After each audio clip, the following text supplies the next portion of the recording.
क्या आपने कोई ऐसा घर देखा है जो खोखला तो हो लेकिन सिर्फ लकड़ी से नहीं, इंसानों से भी। आज की कहानी है दीमक की। मुल्तान के एक पुराने इलाके में एक बहुत सीधा सा मकान था जिसे लोग दीमक वाला घर कहते थे। सालों से वो खाली पड़ा था। लोगों का मानना था कि इस घर में कुछ अजीब सा होता है। रात को दरवाजे खुद ब खुद खुलते हैं, छतों से खड़खड़ाहट की आवाज आती है और कभी कभी अंदर से किसी औरत के रोने की आवाज सुनाई देती है। समीना और इसका शौहर बासिम कराची से मुल्तान शिफ्ट हुए तो इन्हें सस्ते दामों यही घर मिल गया। बासिम ने कहा, बस कुछ दीमक है, करा देंगे स्प्रे। ये सब लोगों के अफसाने हैं, लेकिन दीमक सिर्फ लकड़ी नहीं खाती, लोगों की रूहें भी खा जाती है। पहली रात सब ठीक था, मगर दूसरी रात समीना को लगा जैसे कोई इसके बेड के नीचे रेंग रहा हो। इसने शोर मचाया। आसिम ने नीचे देखा, कुछ नहीं था। अगली सुबह उन्होंने देखा कि लकड़ी की अलमारी पूरी तरह खोखली हो चुकी थी, जैसे दीमक एक ही रात में इसे चाट गई हो। फिर समीना को दीवार पर अजीबोगरीब निशान दिखाई देने लगे, इंसानी चेहरे जैसे नकूश, जैसे कोई अंदर से दीवार पर चिमटा हो, बाहर निकलने की कोशिश कर रहा हो। एक दिन समीना को घर के एक कमरे में लकड़ी की दीवार के पीछे हल्की सी आहट सुनाई दी। फहद ने दीवार तोड़ने का फैसला किया। अंदर एक बंद कमरा निकला जिसमें सिर्फ एक पुराना दीमक ज़दा झूला पड़ा था। झूले पर एक सड़ी हुई लकड़ी की गुड़िया जिसकी आंखें खुली हुई थीं, जैसे देख रही हो। तभी बासिम के हाथ पर दीमक चिमटी और लम्हों में इसकी उंगलियां नीली पड़ गईं। फिर हर रात घर की दीवारें लरजने लगीं, छत से खून टपकने लगा और गुड़िया खुद से झूलने लगी। समीना को ख्वाब आना शुरू हो गए। एक नौजवान लड़की चीख रही थी, मेरी हड्डियां अभी बाकी हैं, दीमक ने मेरे जिस्म को खा लिया, अब मेरी रूह को मत खाओ। समीना ने मकामी मस्जिद के इमाम से रुजू किया।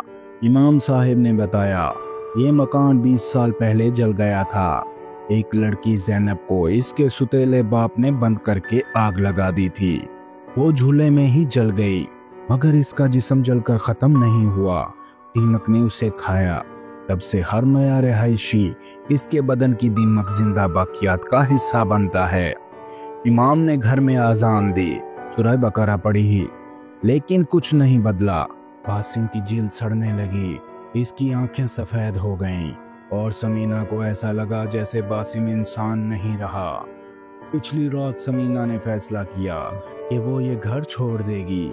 जैसे ही वो सामान समेटने लगी, दीवारों से दीमक निकलकर इस पर हमलावर हो गई।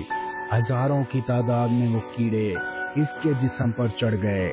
समीना ने चिल्लाना शुरू किया, लेकिन कोई सुनने वाला न था।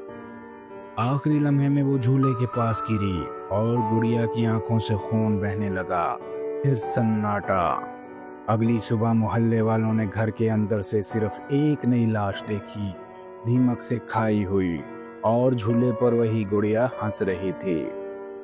दीमक सिर्फ लकड़ी नहीं खाती, ये हर उस चीज को चाट जाती है जो अंदर से खोखली हो। प्यारे दोस्तों, अगर आपको ये कहानी पसंद आई है तो चैनल को लाइक करें, सब्सक्राइब करें और बेल आइकॉन को जरूर प्रेस करें। Welcome to Baba G Stories.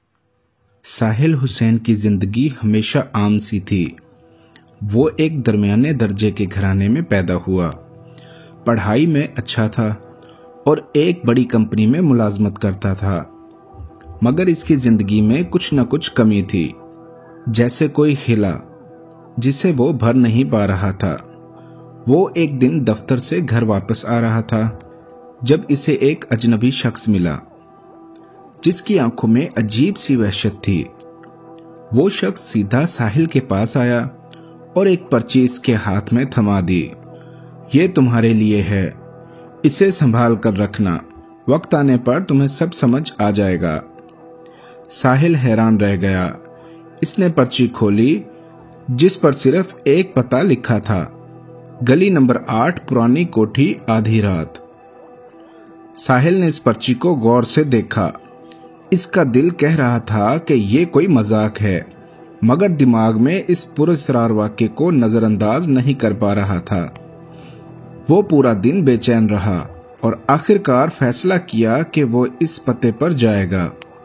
रात को जब सब सो चुके थे, वो खामोशी से अपने घर से निकला और इस गली की तरफ बढ़ने लगा। हवा में सर्दी और अजीब सा सुकून था।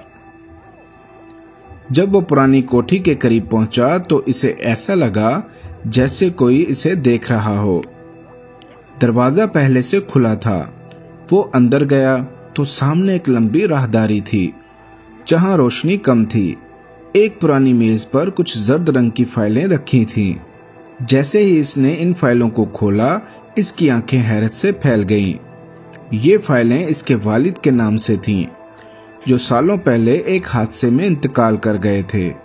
मगर इनमें जो लिखा था वो बिल्कुल अलग कहानी बता रहा था। फाइल के मुताबिक साहिल के वालिद कोई आम आदमी नहीं थे। वो एक खुफिया सरकारी एजेंसी में काम करते थे और एक ऐसे मिशन पर थे जो कामयाब नहीं हो सका। इनके गायब होने की खबर झूठी थी। असल में वो जिंदा थे, मगर इन्हें कहीं छुपा दिया गया था। साहिल के दिल की धड़कन तेज हो गई। क्या इसका बाप अब भी जिंदा था? अगर हाँ तो कहाँ? अचानक कमरे में किसी के कदमों की आवाज गूंजी। साहिल ने पीछे मुड़कर देखा तो वही अजनबी शख्स खड़ा था जो दिन में मिला था। तुम यहाँ तक पहुँच गए, तुम्हें आगे भी जाना होगा। तुम्हारे वालिद जिंदा हैं, मगर तुम्हें इन्हें ढूंढना होगा। साहिल को कुछ समझ नहीं आ रहा था, मगर अब वो पीछे नहीं हट सकता था। इसने अजनबी शख्स से पूछा कि इसे कहाँ जाना होगा, मगर इसने बस एक नक्शा दिया और कहा, इस रास्ते पर चलो, तुम्हें सब खुद मालूम हो जाएगा।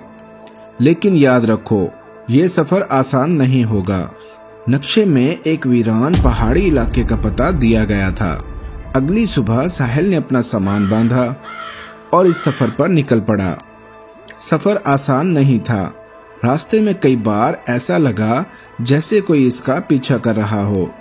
कभी गाड़ी की ब्रेक खराब हो जाती, कभी रास्ता बदल जाता, मगर साहिल हार मानने वाला नहीं था। आखिरकार एक पुरानी सरकारी इमारत के निशानात नजर आए। ये वही जगह थी जो नक्शे में दिखाई गई थी।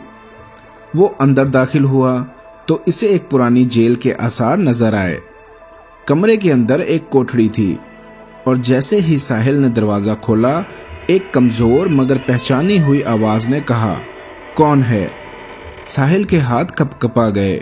ये इसके वालिद की आवाज थी। वो शख्स आहिस्ता आहिस्ता रोशनी में आया। वो वाकई इसका वालिद था, मगर बहुत कमजोर और बदहाल। आंखों में बरसों का दुख और इंतजार नजर आ रहा था। बेटा, तुम कैसे यहाँ पहुंचे? साहिल ने सब कुछ बताया। वो अजनबी शख्स, फाइलें और ये सफर। इसके वालिद की आंखों में आंसू आ गए। मुझे यहाँ बंद कर दिया गया था क्योंकि मैंने एक ऐसा राज जान लिया था जो ताकतवर लोग छुपाना चाहते थे। अब मैं तुम्हें सच बताऊंगा। साहिल के वालिद ने बताया कि इसने एक सरकारी साजिश का राज फाश कर दिया था, जिसके बाद इसे मारने का मंसूबा बनाया गया, मगर कुछ ईमानदार लोगों ने इसे मारने के बजाय यहाँ छुपा दिया। अब वही लोग साहिल के पीछे थे ताकि वो हकीकत ना जान सके। अचानक बाहर से आवाजें आने लगीं। दुश्मन आ चुके थे। साहिल और इसके वालिद को निकलना था। साहिल ने अपने वालिद को सहारा दिया और वो पिछले रास्ते से निकलने लगे, मगर दुश्मन करीब थे। एक फायर की आवाज आई और साहिल के वालिद जख्मी हो गए। बेटा, मैं शायद ना बच सकूं, मगर तुम्हें यह राज दुनिया को बताना होगा। मगर साहिल ने हार नहीं मानी। इसने अपने वालिद को बाहर निकाला और एक गाड़ी लेकर तेजी से वहां से भाग निकला। दुश्मन इनके पीछे थे, मगर आखिरकार वो एक महफूज जगह पहुंच गए। चंद महीने बाद साहिल ने सारी हकीकत दुनिया के सामने ला दी। इन लोगों को सजा मिली जो इस साजिश में शामिल थे। इसका वालिद अब आजाद था, मगर इसकी सेहत कभी मुकम्मल ठीक ना हो सकी। साहिल की जिंदगी हमेशा के लिए बदल चुकी थी। वो एक आम आदमी से एक सच्चाई का मुहाफिज बन चुका था। कभी कभी जिंदगी हमें ऐसे रास्तों पर ले जाती है जिनका हमने कभी तसव्वुर भी नहीं किया होता, लेकिन सच्चाई की तलाश ही असल जीत होती है। प्यारे दोस्तों, अगर आपको ये कहानी पसंद आई है तो चैनल को लाइक करें, सब्सक्राइब करें और बेल आइकॉन को जरूर प्रेस करें।